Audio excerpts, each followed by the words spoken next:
Fred, I got this from you. Almost cashed in on my crash out coupon tonight. What? On my flight from Dallas to Jacksonville. No, Fred, no, what no. happened? You got to explain what a crash out is. Yeah. Hey, listen, I was so close to crashing out. See, this is the thing, right? People see me with a smile on my face all the time. I don't know what their thoughts are, but I am mature enough and know that if I do crash out, it's not going to be good when I touch the ground on media. I'm not going to be in representation of my family, the Jaguars, obviously. I put a lot of that stuff into consideration before I crash out. But this guy, so you're in first class. You got three personal storage spaces underneath the seat in front of you. Okay.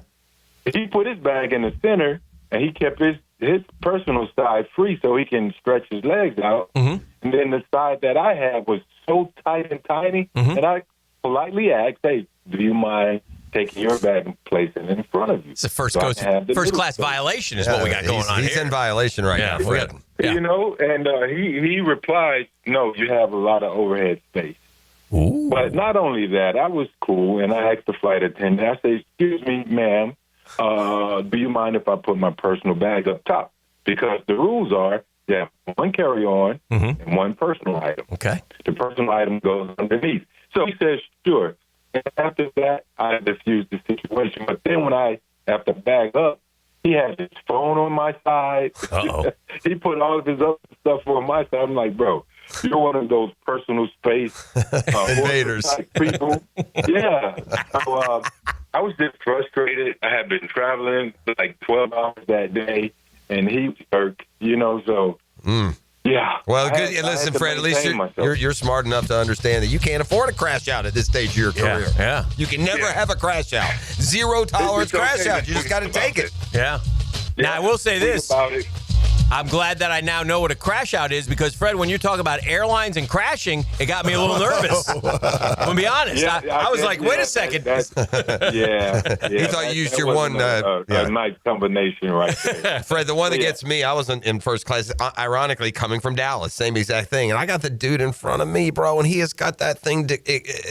And part of it's on the airplane. If you're flying first class and the person in front of you puts their seat back, it shouldn't affect you. But I was on one of those that it did. I just don't get those people, man. Right in your lap. I just don't get it. Come on. Try sitting in coach with me. It's the worst. Yeah. And they put that seat back. You know what you get? You know what you get when you do that? To me, you get a little. I start hitting the seat a little bit. Knee action. Yeah. Hit the seat. Dan will crash out, unlike you. I will crash out. Yes, I will crash out. Yeah, I crash out every morning, Fred, so that's not a question. Yes. All right. Hey, by the way, your old college football coach turned 80 yesterday. How about that? Stephen Orr Spurrier, 80 years old. How about that? Yeah. Still kicking, isn't he?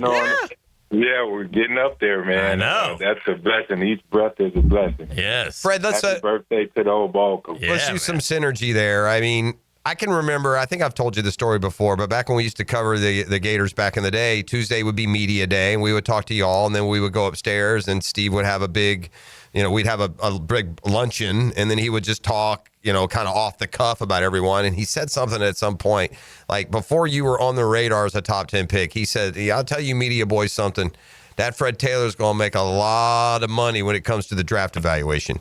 He knew the size and the speed and all those things. And then he proceeded to feed you the ball down the stretch. And I'm just wondering, while you never doubted your talent, was there a part like in, say, October of that senior season where you would not have thought you were going to be a top 10 running back? Or did you keep that as a realistic goal, even as you were, earning the stats that you ultimately ended up, accumulating?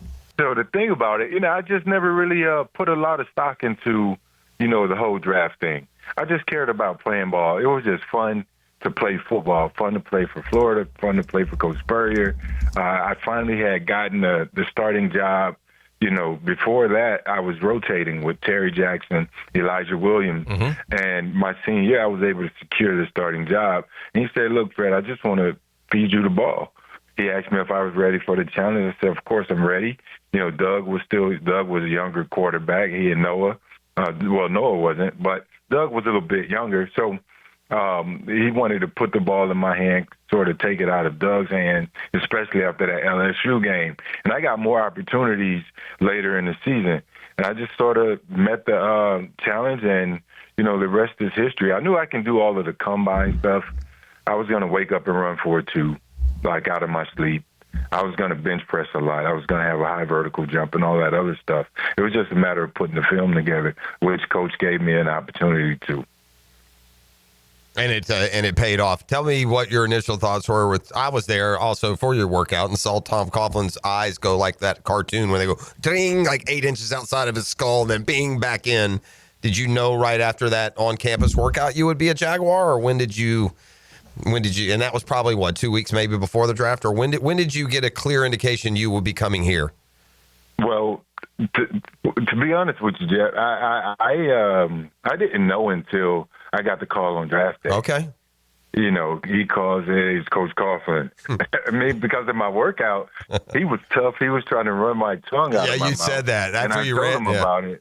You know, and I'm like, Coach, I mean, I didn't think you liked me that day at all. But he was just testing me and challenging to see if I had heart, to see if I had what it took to be a Jaguar, because he was going to press and coach me, you know, equally as hard. So I passed the challenge, man, and the best day of my life happened. One of the best days of my life happened, to be selected 9th overall by the Jaguars. I was able to stay in the region. You know, Gainesville was an hour and a half away. I grew up 4.5 hours away. My family could see me play. No state tax, which is always a good bonus. And I was able to, you know, grow up and become a man, you know, that the middle third of my life, it was 22 to 33 or something like that. In Jacksonville, spent some good days becoming a man there. Freddie, let's cut to the chase here with the 5th pick. Who would you like to see the Jags draft? You know, if I would like to see the Jaguars pick someone that's going to be there for at least 10, 13 years or so. That would be ideal. You know, if the next part of it is, I think Travis Hunter is amazing talent. He's going to be gone. Yeah, he is going to be gone, but you asked me who I would like. So I don't know. I want to see someone that's going to come in with a lot of heart, someone who's going to understand or help create, you know, a winning culture. I'm looking at the kid, Mason Graham, who everybody's projecting that big to be. You know, he's not a Quentin Williams, right? You know, in terms of, let's look at him. He's just going to dominate, physically dominate. Now, he does have some tremendous attributes. I mean, he's as quick as they come. You know, you just can't block him. You know, that's more of a pass rush situation. Can he do it every single down? Can he use his speed to disrupt like those Indy linemen used to do back in the day on the way to the passer? Pass rush on the way to the passer, play to run through that. But a solid pick, I think. Again, I would love to be a fly on the wall in those rooms as the draft process is going. My thoughts were to come and just hang out and you know, just be quiet and be in the room and gather the entire experience. But I'm going to be in Green Bay doing some stuff with the pivot here, screaming about the draft. Oh, yeah. But, again, I think the Jags are in a good place. Mason Graham isn't a bad pick. I would love for Travis to slip, but again, I doubt he will. Yeah. Just an amazing talent. But I will see, man. It's an exciting time. Finally here, yeah. Hey, yeah, we'll see. I'm looking forward to it, especially with the new regime. It's always exciting to see how it unfolds. You can afford to at least be optimistic and see how the class plays out. You don't have this immediate, like, flashbacks of mistakes from previous years with guys drafting. So there's definitely some truth in that. Listen, Fred, it's good for business for the Pivot when you bring a guest on who says something that, you know, makes headlines. You probably knew when you scheduled Lane Kiffin something would be coming out of it. And just like overall, your thoughts on the Pivot conversation with Kiffin. By the way, the news that Kiffin made was, you know, that this figure of $4 million thrown around Carson Beck, and Kiffin said, quote, "Did they watch his game against us?" Ooh. That's what he said on the Pivot, and probably more like that. So, yeah, Fred, what can you tell us inside the mind of the Gator rival? You know, it's amazing how the media works, right? They pull something juicy out, but the entire interview had a lot more substance than just that one Carson Beck line. Right. But typically in today's world, in today's media, they want the juiciest part of the steak, right? Mm-hmm. So they take that, carved it off, and used it. But Lane is, I'm happy that he's found himself. I believe that in his sobriety and, losing his father not so long ago, the legendary Lane Kiffin, I think to put things in perspective, Lane has always been a guy who's thrived off opportunity. He's a guy now that people will call him a Nepo baby, from getting the opportunity from his pops. Mm-hmm. But to see his ups and downs throughout his struggle and the fact that he's still here, he's a brilliant coach. He does not care about saying how he feels, which is why you got that Carson Beck piece. But again, you want to be black and white. You want to be transparent, and he's been that way with his team. He likes to have fun in the public eye with his tweets and all that other stuff. But the substance of the interview just shows you who the person really is, and that's what I enjoyed most about it. And he wanted to come on. He reached out. His team reached out, said, "Hey guys, I would love to come on, just tell my story," because a lot of people will see Lane and think he's this, this kind of arrogant or condescending person, smart mouth. But I think he's in a good place. As long as he keeps losing to the Gators, I'm totally fine with Lane. He was a young. But I do root for him. He was a young coach, and you were a young player. Do you remember him here in Jacksonville? Oh yeah, we talked about it. Okay. I had to holler at my guy Mike Perks. Mike Perkins in the building. That's one of my favorite people ever. As a matter of fact, a lot of people say that about Perk.